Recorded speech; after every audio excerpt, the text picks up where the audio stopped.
second paragraph. Okay yes कुछ participants जो हैं वो अपने पॉइंट ऑफ व्यूज जो हैं वो शेयर कर रहे हैं, दैट्स वेरी इंपॉर्टेंट। जो साइलेंट पार्टिसिपेंट्स हैं काइंडली वो भी अगर इनको शेयर करें तो that is going to help us. हम जो है वो समझ सकेंगे कि आप जो हैं, अदनान हमजा साहब ने बड़ा अच्छा लिखा, reduce deforestation by using less paper. ठीक है, हम जो है वो लेस पेपर के साथ इसको जो है वो प्रोसीड कर सकते हैं। अच्छा ये पैसेज हमारे सामने है दोबारा से, अब मुझे जरा इसका टॉपिक सेंटेंस बताइएगा, जरा ढंग से देखिएगा कि इसके अंदर क्या कोई टॉपिक सेंटेंस है नहीं है। आपको जो है अगर अभी नहीं नजर आ रहा तो विद इन अ सेकेंड आपके सामने आ जाएगा। ये जो second paragraph, one solution to the problem of deforestation is to use less paper. If you use less paper fewer trees will be cut for making paper making. How can you use less paper? So इसमें हमारे पास जो है कहाँ पे है जी topic sentence, हमारा जो है वो टॉपिक सेंटेंस आपने बताना है जी। और सबसे पहले जो है वो टॉपिक सेंटेंस हमें बता रहे हैं, किन्होंने बताया जी? अभी तक किसी ने नहीं बताया। टॉपिक सेंटेंस कौन सा है जी इस पैराग्राफ के अंदर जो है वो?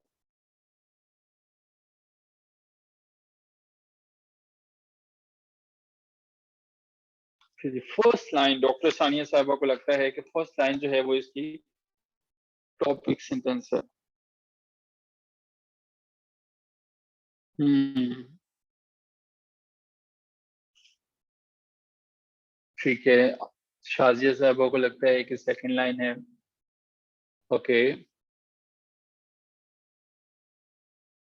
ओके, वन मेकिंग, वन से लेके मेकिंग तक है, नईम साहब ने आइडेंटिफाई किया। नईम साहब आपके पास अभी पेंसिल आ रही होगी स्क्रीन पे, आइडेंटिफाई कर सकते हैं कहाँ से लेके कहाँ तक आपने? अच्छा पहली लाइन आपने आइडेंटिफाई की है, ठीक है ठीक है। हम्म ठीक है, नहीं जी पहली लाइन इसकी नहीं है, पहली लाइन जो है वो यहाँ पे नहीं है टॉपिक सेंटेंस जो है वो, क्योंकि ये कंटिन्यूशन है, ये कंटिन्यूशन है। देखिए जरा कोई और भी हो सकता है टॉपिक सेंटेंस, आपको क्या लगता है?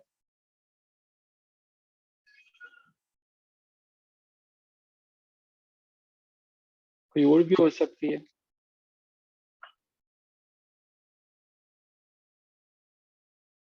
अच्छा जी, how can you use less paper.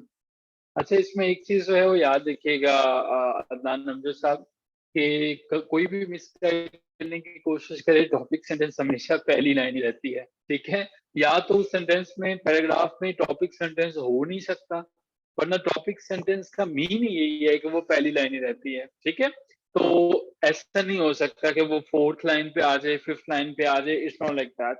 तो व्हेन समवन इज सेइंग कि there is no topic sentence या वो एंड पे है, तो मेरा ख्याल है कि वो आपको पता चल जाना चाहिए कि इट मीन्स कि वो ऐसा नहीं है कि उसके अंदर जो है वो ना हो। तो जी पहली लाइन ही होगी।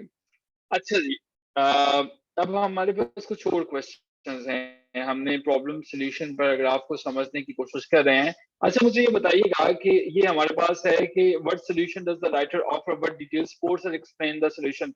राइटर्स ने एक सॉल्यूशन आपको ऑफर किया और वो सॉल्यूशन आपने बताना है, लेकिन वो सॉल्यूशन बड़ा टेक्निकल सा एक वर्ड का है या शायद दो वर्ड्स का हो। वो सॉल्यूशन बता सकते हैं जो राइटर ने इसमें बताया हुआ है? Very good Manoor, very good नाइम।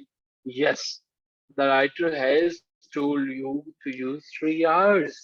उसने कहा है कि भाई 3 आवर की कहानी जो है वो बस इसको फॉलो कर लीजिए। ठीक है, अब एक चीज देखिए, जब भी आप अपना सीएसएस का या पीएमएस का ऐसे लिखते हैं, टू द पॉइंट रहिए, कोशिश कीजिए कि चीजों को जो है वो टेक्निकली उनको खत्म करने की कोशिश कीजिए, इधर उधर की बातें नहीं करें। सो यहाँ पे हमारे पास जो है वो उसने क्या कहा, उसने कहा कि ये कंक्लूजन में उसने बात की, reduce reuse and recycle, you can help save the world forest. ये हमारे पास है।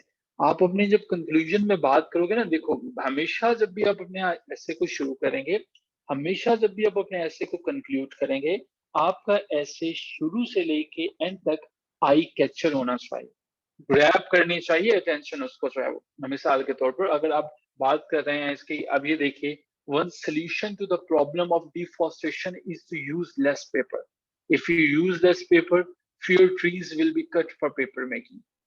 ये सेंटेंसेस की जगह अगर हम ये कर लेते, deforestation is very grave problem, deforestation is the problem of Pakistan, deforestation is going to bring this in Pakistan, it's not going to help you.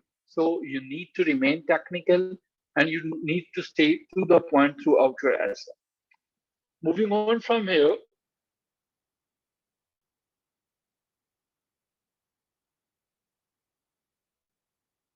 क्या पहले पैराग्राफ के अंदर कोई कंक्लूडिंग सेंटेंस है या सेकंड के अंदर जो है वो कंक्लूडिंग सेंटेंस है? कंक्लूडिंग लाइन जो है, क्या पहले पैराग्राफ के अंदर कोई राइटर ने कंक्लूडिंग लाइन इस्तेमाल की है या सेकंड के अंदर इस्तेमाल की है?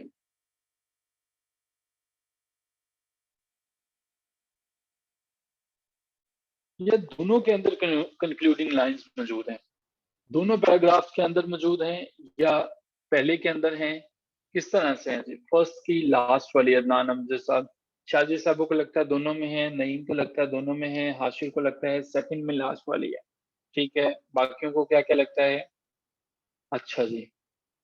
अच्छा, पहले मुझे ये बताइए पार्टिसिपेंट्स कि एक पैराग्राफ के हाशिर बेटे जरा कितने हिस्से होते हैं, जरा आपने उस समय बताए थे, कितने होते हैं एक प्रॉपर पैराग्राफ के?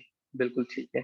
सो अब जरा लास्ट वाली लाइन पढ़िएगा, the words climate may change, floods may become more common and animals will die। थोड़ा सा पीछे चले जाइएगा, ठीक है। Scientists say that if deforestation continues, साइंसदान ये कहते हैं अगर ये जारी रही, the world's climate may change, climate बदल जाएगा, फ्लड्स आ जाएंगे, एनिमल्स विल डाई, जानवर मर जाएंगे। अब दोबारा जरा देखिएगा, क्या ये पहले के अंदर कंक्लूजन नहीं है? एग्जिस्ट करता है, दोनों के अंदर एग्जिस्ट करता है। हुई ना, पहले के अंदर कंक्लूजन ना हो तो इसका मतलब है वो एक प्रॉपर पैराग्राफ नहीं है। सो यहाँ पे कंक्लूजन एग्जिस्ट करता है और ये लास्ट लाइन इसके जो है वो कंक्लूजन है। ये जी एक अच्छी एक्टिविटी थी। अब हमें जो है प्रॉब्लम, मुझे ये बताइएगा कि प्रॉब्लम सोल्यूशन पैराग्राफ की किसको समझ में आ गई? प्रॉब्लम क्या है? डिफॉरेस्टेशन इसके प्रॉब्लम है। सोल्यूशन क्या है? उसने सपोर्टिंग पॉइंट्स बताए और एंड पे आके आपको ये बताया कि ये करना है, ये करना है, ये करना है और इस तरह से सोल्यूशन लिखना है। क्या कल आप मुझे एक पाकिस्तान की जो प्रॉब्लम है उसके ऊपर सोल्यूशन भी लिख के दे सकते हैं? वाटर क्राइसिस के ऊपर एक पैराग्राफ सबमिट करवा सकते हैं? वाटर क्राइसिस, वाटर क्राइसिस एक प्रॉब्लम है, क्या इसके ऊपर जो है वो एक पैराग्राफ सबमिट करवा सकेंगे? वाटर क्राइसिस क्या होता है हमारे पास? गुड। अब हम क्या करते हैं, अब हम मूव ऑन करते हैं, नेक्स्ट चलते हैं अपनी एक्टिविटी की तरफ, जिसमें हमें कुछ वर्ड्स को याद करना होता है, हमें कुछ नए वर्ड्स के साथ दोस्ती करनी होती है। सो ग्री के ये वर्ड्स हैं, ये फाइल बी नईम साहब ने आपके ग्रुप में शेयर कर दी हुई है, आई एम श्योर कि आपने देखा होगा। सो आज जो है पिछले वर्ड्स किस किस को याद है कि भूल गए हैं सारे के सारे? सो किस किस को पुराने वर्ड्स, आपको किस किस को याद हैं जी? जो पिछले वर्ड्स हैं सभी को याद हैं? एक दफा रिवीजन के लिए दिया जाए चांस और उसके बाद जो है वो आप लोगों से सुने जा सकते हैं। गुड, वाह, एफिमरियल, गुड अदनान, वेरी गुड। अच्छा जी, अब ना कहानी में एक नया वर्ड ऐड करते हैं और ये हमारे पास ये वर्ड है, इसका नाम है, जब हम जो है किसी भी नहीं साहब, अभी आप अदनान साहब इस पे फोकस कीजिए, आप बहुत अच्छी बात है कि आपको पुरानी याद है और आप लिख रहे हैं। अभी इनके ऊपर देखिए, वरना ये वाले जो हैं वो फिर ये माइंड कर देंगे, इन्होंने फिर याद नहीं होना। अच्छा जी, आज का हमारा वर्ड जो है वो पहला है एक्स। कहानी में जब एक्स आ जाए तो उसका मतलब ये होता है कि बात उसी की हो रही है जिसको निकाला जा रहा है। वो फलान जो है वो एक्स एक्स चेयरमैन जो है वो होता है, ठीक है। आप समझ रहे होंगे कि हम जो है वो एक्स से मुराद में कोई दुखी दास्तान जो है वो शुरू करने लगा हूँ, ये वो वाला एक्स नहीं है। एक्स, अब इसके बाद जो है वो एक्स का मतलब जो है, इसके साथ हमें एक और वर्ड ऐड करते हैं, गेट। अब आपको ये लग रहा होगा कि एक्स को गेट से बाहर दफा कर दिया, लेकिन दरमियान में आपने PUR को ऐड कर दिया, एक्सपर्गेट। इसका मतलब होता है, एक्सपर्गेट का मतलब ये है कि आपने क्या किया, किसी भी डॉक्यूमेंट के अंदर से जो काबिले एतराज हिस्सा था उसको निकाल दिया। ठीक है, सो ऐसे चीजें जो इनडेलिकेट पार्ट थे, इनडेलिकेट हिस्सा था, काबिले एतराज चीजें थी, ऑब्जेक्शनेबल चीजें थी, उनको क्या किया, उनको आपने रिमूव कर दिया। Removing objectionable things from any documents is expurgate। जिसी तरह से वही कहानी, एक्स को पकड़ा, गेट से बाहर निकाल दिया और कहानी को पूरा कर दिया, एक्सपर्गेट। ठीक है, काबिल एतराज चीजों को निकाल दिया, एक्सपर्गेट। आई एम श्योर कि याद हो गया, एक दफा चैट बॉक्स में लिख दीजिए एक्सपर्गेट। एक्सपर्गेट बंद कर दिया, वेरी गुड, एक्सपर्गेट बंद कर दिया, एक्सपर्गेट, गुड आशिष। अच्छा जी। लेकिन एक्स ने, चले आपके वाले एक्स को ही हम लेते हैं, वैसे तो खान साहब भी कहते हैं XYZ जो है, एक्स के बाद हमारे पास एक और एक्स है। इस दफा एक्स के साथ जो है वो ट्रा भी है, मिस्टर ट्रा, एक्स्ट्रा पोल्यूशन, एक्स्ट्रा पोल्यूशन। अब ये देखें, एक्स्ट्रा तो शायद ये आप इस तरह से भी याद कर सकते हैं, एक्स्ट्रा। अब पोल्यूशन, POLATION, पोल्यूशन। अब एक्स्ट्रा पोल्यूशन का मतलब पोल्यूशन नहीं है, एक्स्ट्रा पोल्यूशन का मतलब जो है, एक्स्ट्रा पोल्यूशन का मतलब ये है, जिस तरह से आपको याद है कि हम कैलकुलेशंस करके आने वाले वक्त के बारे में गुफ्तगू कर सकते हैं, इसको इंग्लिश में कहते हैं इन्फर करना। जिस तरह से मैं ये इन्फर करूं कि चूंकि इस साल जो है बारिश ज्यादा हुई है, तो इस साल ज्यादा पानी आएगा। जैसे एक बड़े अजीम साइंसदान हैं, उन्होंने भी ये डिस्कवर किया था, जब बारिश ज्यादा होती है तो पानी ज्यादा आता है। तो इसी तरह से उन्होंने ये कैसे किया, उन्होंने ये इन्फर किया था, उन्हें ख्वाब नहीं आया था, उन्होंने ये अंदाजा लगाया था, उन्होंने सोचा था। मैथमेटिकल चीजें जो होती है ना, नहीं, प्रिडिक्ट करना एक और चीज होती है। एक्स्ट्रा पोल्यूशन का मतलब ये है कि जब आपको फैक्ट्स एंड फिगर दिए जाते हैं, मैथमेटिक्स जो है वो आपके पास है, और अब आप जो है वो कोई चीजें उनके ऊपर इन्फर कर रहे हो, कैलकुलेट कर रहे हो। सिंपल सी अगर बात कर दें कि कैलकुलेशन जो है वो आपने बताई, अपने जो है वो हिसाब किताब लगाया, आपने इस किसी चीज को फिगर आउट किया कि इसके जो है वो क्या हो सकता है। सो ये हमारे पास ही होगा एक्स्ट्रापोलेशन। तो दोनों को जरा लिख दीजिएगा, एक्सपर्गेट और एक्स्ट्रापोलेशन, एक्सपर्गेट, एक्स्ट्रापोलेशन। हाँ जी, ऐसा ही है नेम सर। जी पार्टिसिपेंट्स, एक्सपर्गेट, एक्स्ट्रापोलेशन।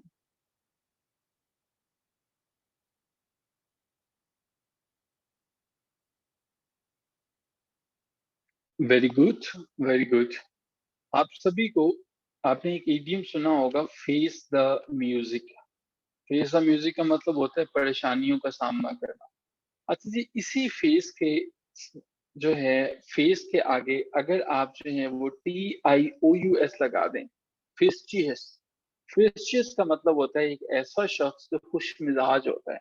सो जैसे हमारे नईम साहब हैं, एक ऐसा पर्सन जो होते हैं जो खुश मिजाज है, जिसको आप इंग्लिश में कह सकते हैं ह्यूमरस है। सो उनकी पर्सनालिटी जो है वो जब बात करते हैं तो क्या कहते हैं, थोड़े से हंसमुख हैं, खुश मिजाज हैं, उसे हम कहते हैं फिस्टिशियस। सो हर कोई अपने बारे में कह सकता है, hey look here, I am a fictitious person. So अब हमारे पास क्या हो गया, एक्सपर्गेट, एक्सट्रापोलेशन एंड फिस्टिशियस। जी, अब तीनों वर्ड्स को जरा लिखिएगा, एक्सपर्गेट, एक्सट्रापोलेशन एंड फिस्टिशियस।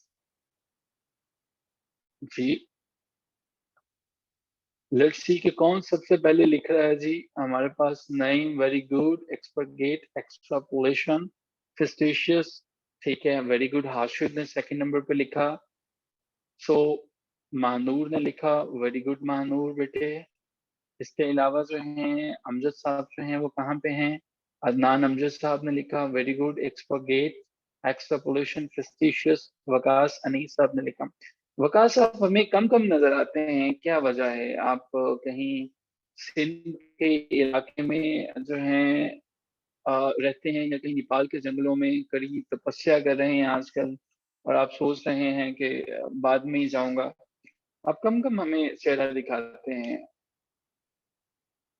आप कहीं मसरूफ होते हैं। आप फिस्टिशियस बलूचिस्तान से, लाइट इशू है, अच्छा ठीक है। आप ईद के चांद तो नहीं होगा साहब, लाइट का इशू है। है बलूचिस्तान से, हाशिर भी रह के गए हैं बलूचिस्तान में।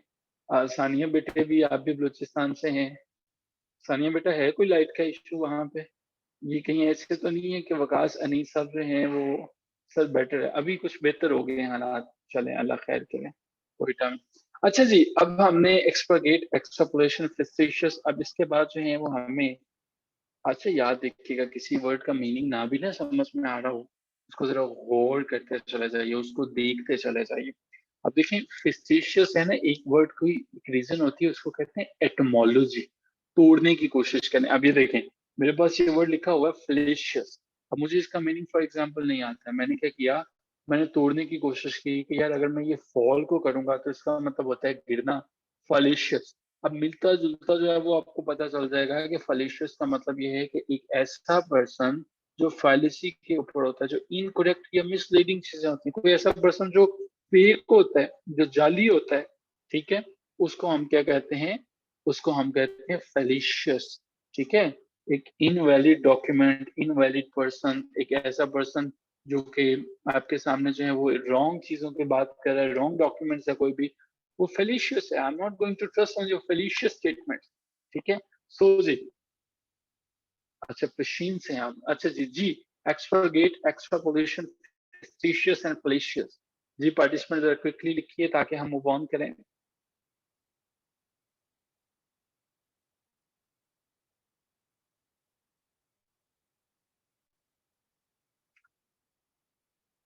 वेरी गुड अदनान अमजद, अदनान अमजद ने सबसे पहले लिखे। Very good Adnan. Hashir Naeem, male जो हैं वो डोमिनेट कर रहे हैं, फीमेल साइड जो हैं वो मेरा ख्याल है कि सर्दियों के साथ ही जो है वो इनकी ड्यूटियां लग गई हैं चाय शाय बनाने की और किचन को मेंटेन करने की। आप जरा एक्टिवली रिस्पॉन्ड करें। मानूर हैं, शाजिया हैं, वेरी गुड। अच्छा जी, तो यहाँ तक हमें हुआ। अब हम एक और देखते हैं। फैट तो आपको पता है जो जरा मोटा ताजा होता है, हेल्दी होता है। अच्छा, आपको पता है बाज़ औक़ात फैट बंदे को, हमारे जो बुजुर्ग जिनको जो हमारी लोकल लैंग्वेज में पंजाबी कहने लगा था, लेकिन आपकी जो भी लोकल लैंग्वेज है या उन्हें इंग्लिश नहीं आती, वो फैट को फैटू भी कहते हैं, ठीक है? वही फैटू को बुलाओ। इसी फैटू के आखिर पे जब ओयूएस लगा देते हैं ना, इसको कहते हैं फैटूशियस, या इसको फैटियस भी कहते हैं, सिर्फ फैटियस, ठीक है? फैटियस। तो किस तरह का वैसे आपको बंदा लगेगा? ज़रा मुझे एक चीज़ दिखाइएगा। एक ये हमारे पास एक बंदा है, जो बहुत मोटा-ताज़ा है, हाथ में इसने बर्गर पकड़ा हुआ है और ये आपको देख के ये स्माइल दे रहा है। इसकी स्माइल खैर ज़्यादा ही मैंने अच्छी ड्रा कर दी। तो आपको क्या लगता है कि कोई अक्लमंद इंसान लगेगा, या आपको शक्ल से ही लग रहा है कि ये कोई बड़ा बेवकूफ़ किस्म का इंसान है? सो कैसा आपको ये लगेगा, कोई अक्लमंद इंसान लगेगा, या आपको लगता है कि ये कोई बेवकूफ़ इंसान है? फुली पर्सन लगेगा डेफिनेटली। सो हमारे पास जो है वो फेटिशियस का मतलब ये होता है कि जब कोई बेवकूफ होता है, कोई माइंडलेस होता है, जिसके अंदर दिमाग नहीं होता है, ठीक है, एक ऐसा पर्सन जो फुलिश होता है, उसको हम कहते हैं फेटिशियस। सो ड्राइंग देख के आप यकीनन मेरी मुतासिर हो गए होंगे। तो ड्राइंग मैं बहुत अच्छी कर लेता हूँ। एक अमली नमूना मैंने आपके सामने लिख लिया, बना दिया, इससे आप अंदाजा लगा सकते हैं। खैर मुफ्ती इस्माइल या मुफ्ता इस्माइल, वैसे मुफ्ता को इन्होंने कुर्बानी का बकरा बनाया है आशिर साहब, टू बी वेरी ऑनेस्ट, के इन्होंने उसको कुर्बानी का बकरा बना के उससे बड़े मुश्किल मुश्किल डिसीजन करवा के और आर्टिफिशियली डॉलर को हाई करके उसके बाद अब नीचे लेके आ रहे हैं। और अनबिलीवेबल सिचुएशन है कि 217 पे डॉलर आ गया। अल्लाह करे ये 150 से भी नीचे गिरे और मुल्क की मईशत जो है वो बेहतर हो। लेकिन मुफ्ता को जो है वो वाकई इन्होंने जो है वो फेटिशियस पर्सन समझा है। फेटिशियस पर्सन है कि ये एक ऐसी पर्सनैलिटी है कि जिस, ये खैर ये चलता ही है। अच्छा जी, छठे नंबर पे, बट हाँ जी, रिवर ही कुर्बानी वाला जी, ऐसा ही है। मीनवेल नईम, इन्होंने, अदनान ने बड़ा मुझे मुतासिर किया है। जब हम बात करें तो उन्होंने सारे के सारे वर्ड्स लिख दिए हैं। एक्सपर्गेट, एक्सट्रापोलेशन, फेस्टिशियस, फेलिशियस, फेट्यूस। ओके। अच्छा, ये कॉपी पेस्ट नहीं करने हैं आपने, एक चीज याद रखनी है सभी ने, ठीक है? लिखना है, खुद को थोड़ी सी ज़हमत देनी है। ऐसा नहीं करना कि, और ये हर दफ़ा लिखना है कि लिखने के झंझट में पढ़ने के बजाय कॉपी पेस्ट नहीं करेंगे, हर दफ़ा लिखेंगे एक्सपर्गेट, एक्सट्रापोलेशन, फेस्टिशियस, फैलाशियस एंड फैटिशियस। ये आपको कभी भी नहीं है। जी जी मुझे पता है अदनान, आपने तो खुद ही लिखा है, कॉपी पेस्ट सेकंड्स में हो जाता है। बाकी सबको भी मैं इसलिए बेटे बता रहा हूँ कि ताकि ये गलती से भी कहीं कॉपी पेस्ट नहीं करें। कॉपी पेस्ट करने से नुकसान होगा ना, हमारी वो एक्टिविटी का मकसद बहुत हो जाएगा। अच्छा जी, अब हमें जो है एक और है, बड़ा आसान सा वर्ड है हमारे पास, फॉनिंग। अच्छा, फॉनिंग का मतलब क्या होता है? अच्छा देखिए फॉन का ना बड़ी पीछे इसके बड़ी जबरदस्त कहानी है। फोन ना कहते हैं हिरन का बच्चा जो होता है ना, छोटा सा 1 साल का बच्चा होता है, कितना प्यारा होता है हिरन का बच्चा। उसको जो भी जाता है कुछ खिलाता है, चिड़ियाघर के अंदर जो है वो हिरन का बच्चा होता है। अब ये जो हिरन के बच्चे की तरह जैसे लोग जाते हैं, चापलूसी करते हैं, उठाते हैं, फ्लैटरिंग करते हैं ना, ये इसको कहते हैं फॉनिंग। ठीक है, यानी कि आप जो हैं वो किसी पर्सन को उससे कोई फेवर लेने की कोशिश कर रहे हैं, और उसके लिए क्या कर रहे हैं, जैसे गवर्नमेंट इदारों में होता है कि आप जो है वो फ्लैटरी जो है वो कर रहे हैं। ठीक है, हमारी जो है वो रिकॉर्डेड सेशंस हैं, मैं जरा इसको थोड़ी देर के लिए रिकॉर्ड, जरूरत नहीं है, हमें बस अपने काम से काम रखना चाहिए और लोगों को ब्लेस करना चाहिए जो आप उनके लिए कर सकते हैं। सो जी, फॉनिंग से एक कहानी आपको मैंने सुना दी ताकि आपको याद रहे कि जो भी फॉनिंग करे तो आपको ये समझ में आ जाए। अच्छा जी, अब लिखे हैं आपने इसके जो है वो एक्सप्रोगेट, एक्सट्रापोलेशन, फैस्टिशियस, फैलेशियस, फैटियस एंड फॉनिंग। जी, इनको ज़रा क्विकली लिखिए ताकि हम जो है वो 3 वर्ड्स हमारे पास रह गए हैं, हम उन 3 वर्ड्स को जो है वो देख सकें।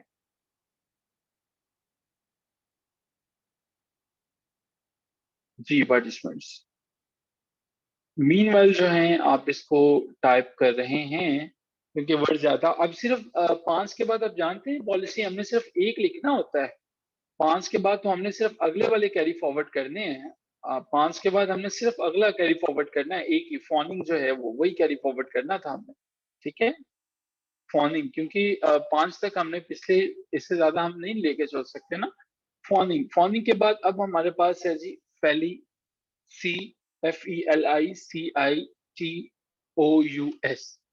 ठीक है जी, ये फेलिसिचियस, फेलिसिचियस, फेलिसिचियस का मतलब क्या होता है? कोई ऐसा पर्सन जो इंतहाई मौजू होता है किसी चीज के लिए, जो वो जैसे कह लेना हाईली रिकमेंडेबल, उसको हम कहते हैं, क्या कहते हैं जी, फेलिसिटियस। याद रखना बड़ा आसान है, FELICITOUS। सो जी लिखिए जी, 6 से ऑनवर्ड जो है वो दोनों वर्ड जो हैं वो फेलिसिटियस, और हमारे पास क्या है जी, फॉनिंग, इन दोनों को, फॉनिंग एंड फेलिसिटियस।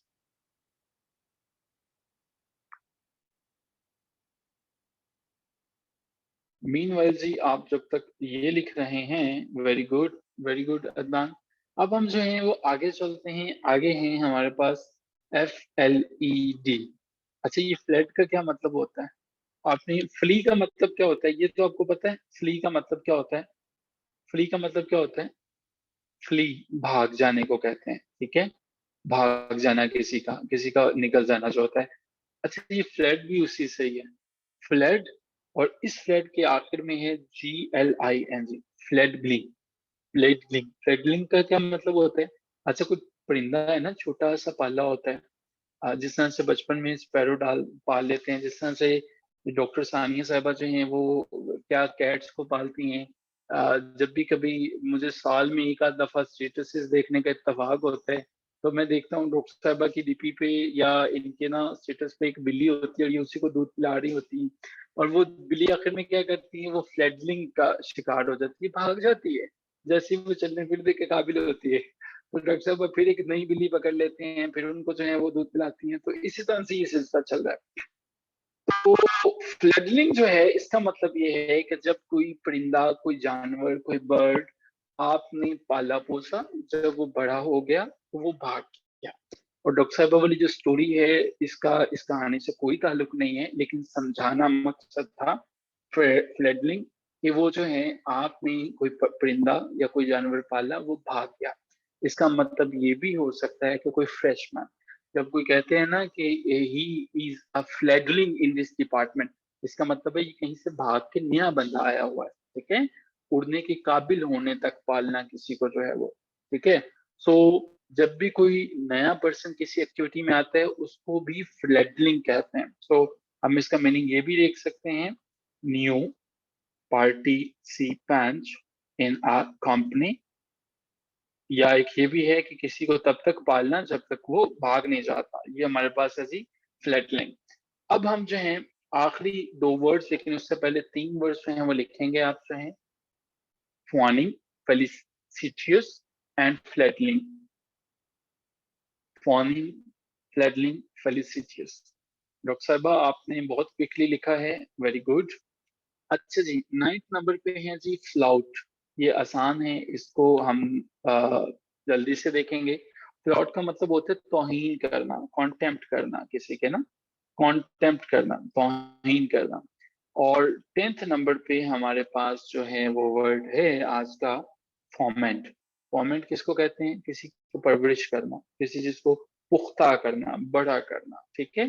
जो किसी चीज को जो है वो आप क्या करते हो, फॉर्मेंट करते हो, ब्रिंग अप करते हो, उसको पानी देते हो ताकि वो बड़ा हो जाए, वो फॉर्मेंटिंग होता है। ले जी, ये हैं आज के हमारे वोकैबुलरी के ऑप्शन। और आज का एक आखिरी टास्क जो मैं आपके साथ शेयर करना चाह रहा हूँ, ये लिखिए जरा पांचों के पांचों, ताकि मुझे पता चले कि आपने इसको काम को कर लिया। इसको जरा लिखिए।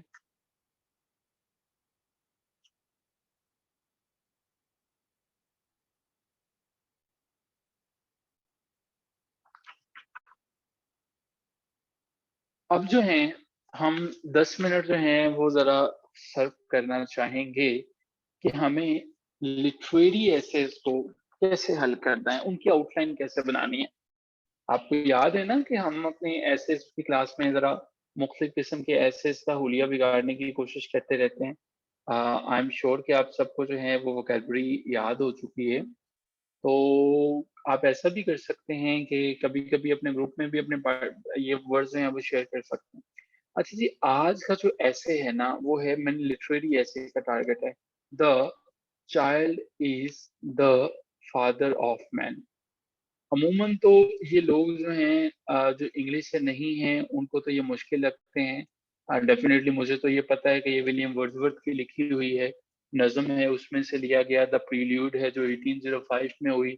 विलियम वर्ड्सवर्थ 1770 में पैदा हुआ, 1850 में मर गया, 1843 में पोएट लॉरेट बना। उसने जब ये नज़्म लिखी उसके पीछे क्या पर्सपेक्टिव था, क्या क्या चीजें थी। लेकिन यार अगर कोई ऐसी सिचुएशन आ ही जाती है पेपर में कि कोई दिफा का ऑप्शन नहीं बचता है, जैसे केपीपीएससी वालों का पास इस दफा हुआ था। वैसे तो आप सबने अल्लाह को हाजिर नाजिर जान के कसम खाई होती है कि लिटरेरी ऐसे को आप हाथ नहीं लगाओगे, और ये बड़ी सच बात है। तो लिटरेरी ऐसे जैसे ही आता है आपके सामने, आप कहते हैं यार मैंने कौन सा करना है, छोड़ो पड़ो इसकी खैर है, ठीक है। लेकिन फर्ज कर लो एक ऐसी सिचुएशन आ गई है कि फंस गए हो, तो फिर शायद आपको मेरी उस दिन ये बताई हुई बातें जो आज मैं बता रहा हूँ काम देंगी, तो इन्हें जरा गौर से सुनिएगा। इंट्रोडक्शन उसी तरह से होगा, और जिस जिस बंदे की रीडिंग ज्यादा है ना उसको पता होगा कि ये लाइन कहाँ से ली गई है। अगर नहीं भी ली गई, पता है तो लिख लीजिए कि कोटेशन जो है वो this quotation is taken from, या आप लिख सकते हैं कोट ऑफ विलियम वर्ड्सवर्थ। अच्छा, कितने लोग आप में से इसका नाम पहली दफा सुन रहे हैं? ये विलियम वर्ड्सवर्थ किसके लिए न्यू है, जिन्होंने आज इसको पहली दफा सुना है कि ये विलियम वर्ड्सवर्थ नामी भी को बंदा था? हाँ, ये एक बहुत अजीम राइटर था, और इसकी काफी अच्छी अच्छी जो है वो नज़में इसने लिखी हुई हैं, ये इंग्लिश अदब से ताल्लुक रखता है। अच्छा, अगर ये नहीं ना पता कि किसका है तो फिर इसके मीनिंग के ऊपर गौर करो। The child is the father of man.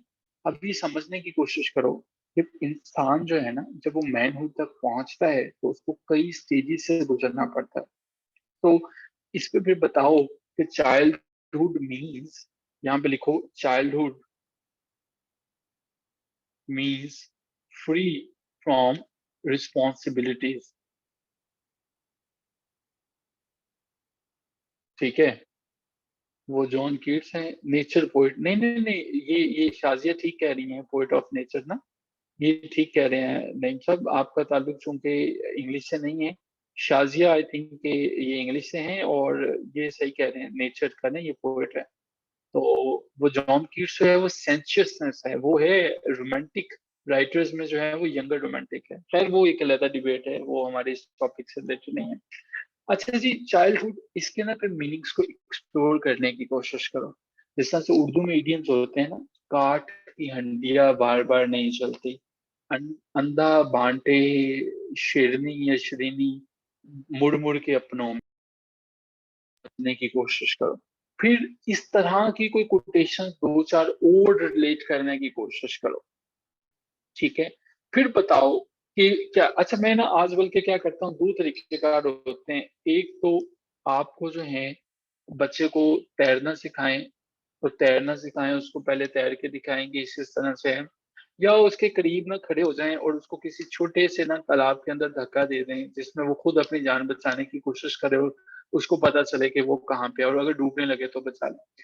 हम पता क्या कहते हैं, हम ना ये एक्टिविटी आपके लिए, एक तो आपने पैराग्राफ लिखना था, जो कल की एक्टिविटी थी उसको आपने नहीं किया अभी तक, वो कर लीजिएगा। दूसरे नंबर पे जो मैंने एक्टिविटी क्लास के दौरान दी थी वो भी आप देख लीजिएगा, जिसमें आपको जो है वो सिमिलरिटीज और डिफरेंसेस को देखना था। तीसरी एक्टिविटी ये है कि इसकी जितनी भी बुरी आपसे आउटलाइन बन सकती है ना, बना लीजिए, लेकिन ये आपने ना शेयर कर, तो अगर आप नहीं भी शेयर करते हैं ना तो डेफिनेट आप शेयर करते हैं वो चेक मैं जरूर कर देता हूँ।